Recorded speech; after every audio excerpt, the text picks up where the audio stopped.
Hello to class 12 and class we were doing forms of market. We are doing forms of market and we were doing features of oligopoly market. So we are in fourth feature. The fourth feature of oligopoly market is importance of selling cost.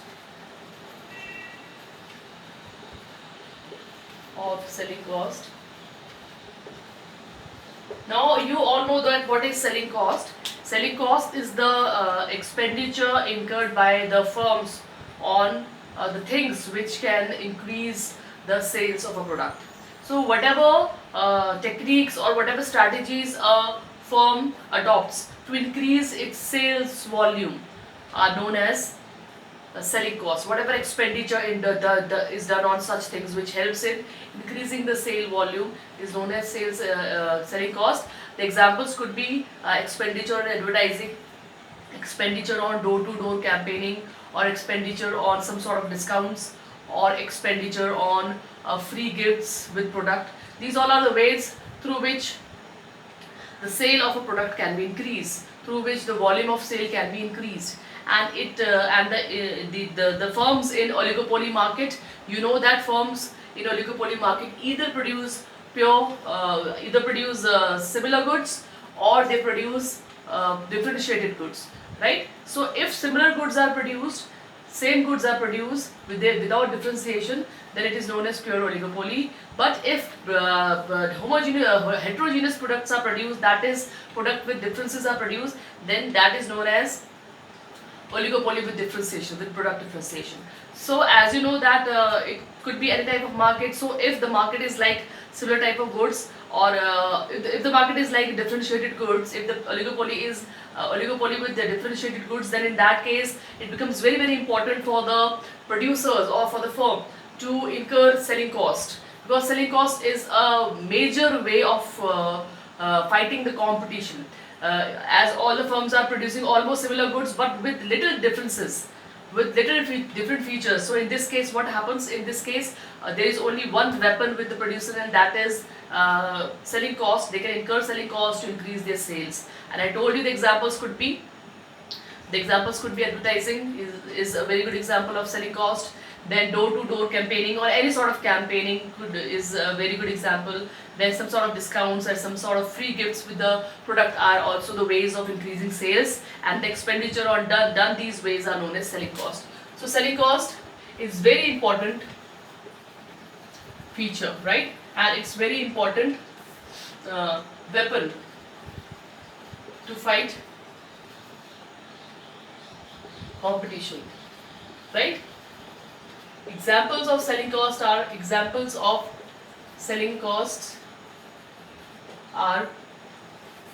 advertising, discounts, door-to-door selling,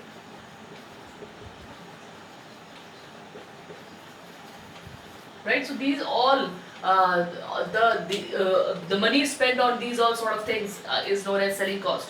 So selling cost at times plays a very very important role in fighting the competition, and many times it is the matter of life and death, like it happened in the case of Pepsi and Coca-Cola. Pepsi and Coca-Cola were so much in competition that they spent crores of money on advertising. They hired very very costly sponsors, right, to highlight their product and to to make their product more and more popular. Very well-known actresses were hired, like Amitabh Bachchan, Shah Rukh Khan, and some international actors were also hired to do the campaigning or do the advertising of such product. So it's very very important. Next is your barrier to entry. Fifth is your barrier to entry. Now barrier to entry, what do you mean by barrier? Barrier means hindrance. Here rukawat, you can say rukawat, hindrance, right? So in this kind of market there are barriers to entry. मतलब यहाँ पे कोई भी आके नई firm आकर के market को एंटर नहीं कर सकती. That means the free entry and exit of the new firms in the market or the old firm from the market is not possible. That means new firm cannot enter the market easily because there are barriers. So now barriers are how many? What type of barriers could be there? The barriers could be legal man-made barriers. Legal man-made barriers could be copyrights, patent, right? So these license numbers, so these are some of the things which are man-made legal barriers, and these barriers stop the new firms to enter the market. Because if this characteristics is not there in the oligopoly market, then oligopoly market will lose its main essence, and the main essence is few buyers, few sellers. So in this kind of market there are few big sellers. So few big sellers are due to the presence of big sellers is due to one of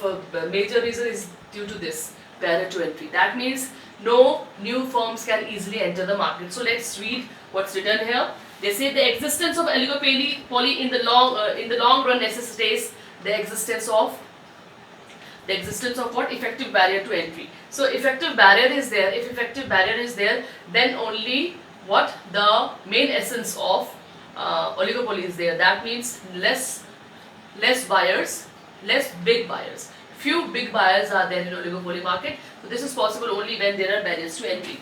Now further they say there are a lot of many industries are dominated by a few large firms in most of the modern economies. So you can see that few big industries are dominating market, right? So few big industries are dominating market, and they don't let the other new firm to enter the market. Like you can take examples of Pepsi, Coca-Cola, Thumbs Up. These all are the big brands, and they don't allow the other firms to enter the market in the field of cold drinks. Why in the field of cold drinks? Because there are some sort of barriers, right? Now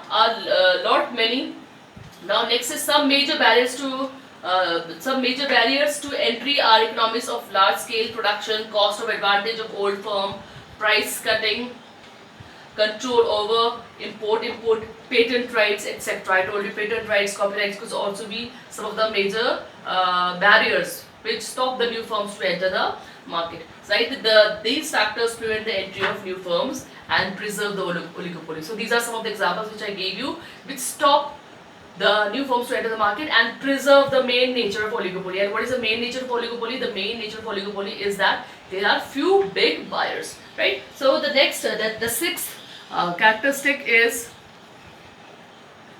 so now this I have already told you, right? So barrier to entry. So there are barriers to entry, and the barriers to entry are the man-made natural barriers, man-made legal barriers. These could be patent right, copyrights, many other such things. Now sixth is your indeterminate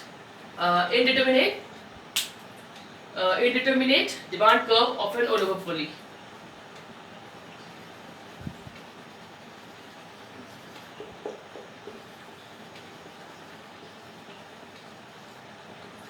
Now demand curve, what does this mean? Indeterminate means which cannot be determined. So a demand curve in a oligopoly market cannot be determined. What does this mean? This means, see, what does a demand curve shows? A demand curve shows that suppose this is price and this is quantity. A demand curve shows at different price, different quantities are demanded. This is what demand curve shows, isn't it? A different price, different quantities are demanded.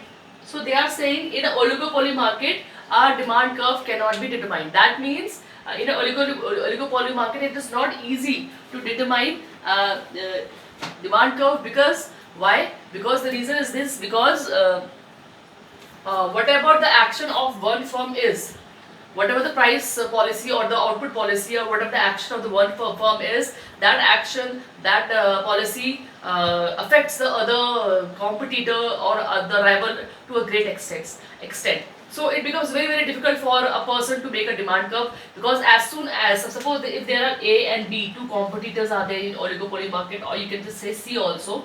So if this person has done, this A has done something, some price policy he has adopted, then suddenly what will happen? This will also adopt some sort of policy exactly in the way A has done. And when A and B have done something according regarding their output policy or price policy, C is suddenly going to react. So what happens? There are reactions and actions among rivals. Now when one firm decides something and the second firm, when the one firm do some action and the second firm immediately does show some sort of reaction. The third also shows some sort of reaction, and the another also does the same thing. So what is exactly happening here? So it becomes very difficult for anyone to decide what is going to be the price and what is going to be the demand. So that's why due to these actions and reactions, it is very difficult for anybody to decide that what is going to be the demand curve of a oligopoly market, of an oligopolist. So due to this only, and you have read that feature also interdependence. I told you that all the industries or all the firms in oligopoly market or all the rivals in the oligopoly market are highly interdependent. They are highly interdependent in the sense that whatever price policy and whatever output policy one producer does, the second is greatly affected by that policy. So the second firm also, or the competitor, immediately reacts to that particular policy which is taken up by A. So whenever A is going to do something, B suddenly reacts to that, and this keeps on happening. So actions and reactions are there, due to which you cannot decide that what price going to be there at and what quantity will be demanded in such cases. So that's why the demand curve here is what indeterminate. So what do they say? I'll read it. An important feature of oligopoly is that demand curve faced by an oligopolist is indeterminate. So here the demand curve faced by an oligopolist is going to be indeterminate. Now reason is being what? A demand curve shows, this is, I told you, a demand curve shows the amount of particular price what is going to be the quantity demanded. Now but what is happening here? A firm under perfect, they say that from here, an oligopoly cannot ignore the reaction of rival firm. See, whatever a rival firm is doing, oligopoly cannot ignore it, okay, in view of interdependence of the firm, because the firms are highly interdependent. Now any change in the price of one firm may result in change in the price of the other firm also. They are saying whatever the one firm is changing the price, the second firm is definitely going to react to this. This is because the reason that the policy of one firm highly affects the policy of other firms, right? So that's why they keep on reacting to each other's policies or reactions or actions. So that's why it becomes very difficult to determine any demand curve here, right? So here we are done with the features of oligopoly market. Now the last topic which is remaining here is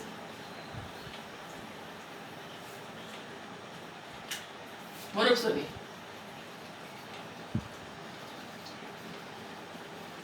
Now what is monopsony market? In your syllabus you don't have any features of monopsony market. We are not supposed to discuss any features here.